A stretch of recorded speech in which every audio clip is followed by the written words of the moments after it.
Kumusta kayo ngayon? Yung video ko na to tungkol naman sa isang pump motor. Napasukan siya ng tubig, then nakalimutan ko palang ipakita sa inyo yung itsura niya. Pero kung makikita ninyo, ayan, mga dinaanan ng tubig, si water, ayan, kinainan na. Pero natapos ko na siyang nalinisan ng electrical solvent. Then nandito yung pump niya. Ayan, mapapansin ninyo yung mga pinagtatanggalan ko ng mga dumi na galing doon sa loob ng motor. Pasensya na, hindi ko na isipang i-video yung itsura ng motor. Ngayon natapos ko na siyang linisan, then ipapakita ko lang sa inyo kung paano ko siyang nilinisan ng electrical solvent. Then bali grounded na rin siya kanina, na-recover ko sa pamagitan ng paglilinis ng solvent. Then bibigay din ako sa inyo ng ibang tips kung anong pwedeng panglinis natin sa motor na halimbawa napasukan ng tubig.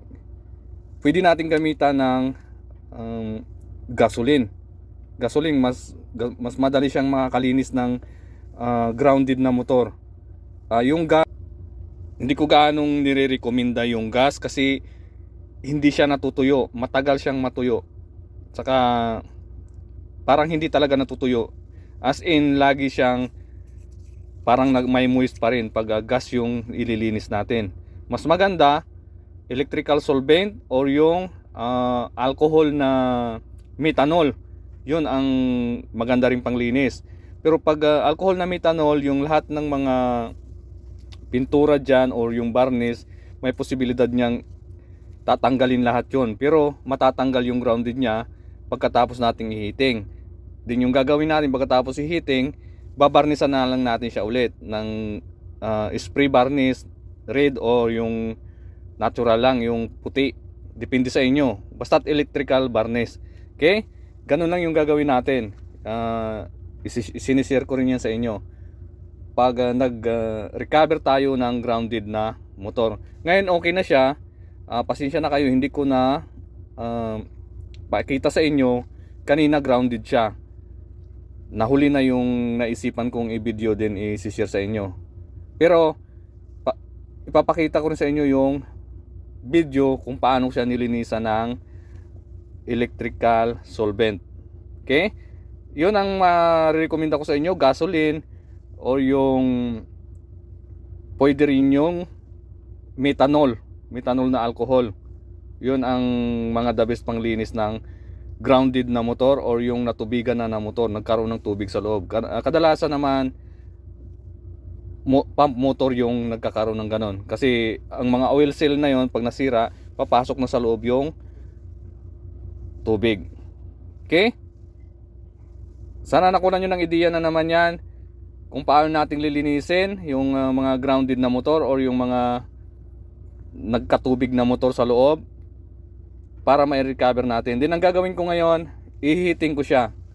I-heating ko siya para matuyo yung solvent. Ngayon sa pag-heating naman, pwede nyo naman gagamitan ng fan heater. To, katulad nito. Yan, fan heater to, mainit to yung binubugan niya. Then kung gusto nyo naman, mga halogen lamp or incandescent lamp, lagyan natin dito sa loob ng incandescent lamp kung wala kayong available na mga fan heater. Then takpan natin siya ng yung hindi nasusunog. Yung mga asbestos, kagaya nun, takpan natin siya. Then patagalin natin yung incandescent bulb dyan, patagin natin mga 100 watts. Matutuyo na yung coil natin, yung basa. Okay, ingat lang din, baka mabasag yung mga incandescent bulb. Or kung mayroon kayong mga floodlight, yung halogen floodlight, itutok lang natin doon, mas madali siya. Then takpan natin ng asbestos dito or kung ano man yung mga panakip nyo para hindi sumingaw yung init.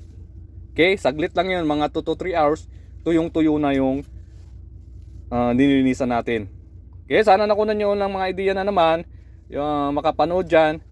Kung nagustuhan ninyo, paki-like and subscribe. Marami pa akong gagawing mga video na i-upload para ma-share ko sa inyo. Okay? Mga technique natin, kukunting technique or idea. pandagdag din sa mga idea ninyo. Okay, huwag niyong kalimutang mag-subscribe, din yung notification bell dyan. Then salamat din pala sa mga nagsasubscribe. Masayang-masaya ako na umabot na ako sa 400 subscriber. Ibig sabihin nagustuhan din niyo yung ibang mga videos ko. Then patuloy sana kayo sa pagsuporta. Marami pa akong i-share sa inyo. Mga ilang buwan na lang mag-overhaul ako ng malalaking mga motor.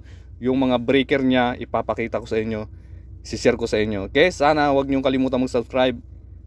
Baka yung hinahanap ninyo na mga electrical ideas, matatagpuan nyo dito sa Mumuting channel na to. Okay, bye bye, salamat.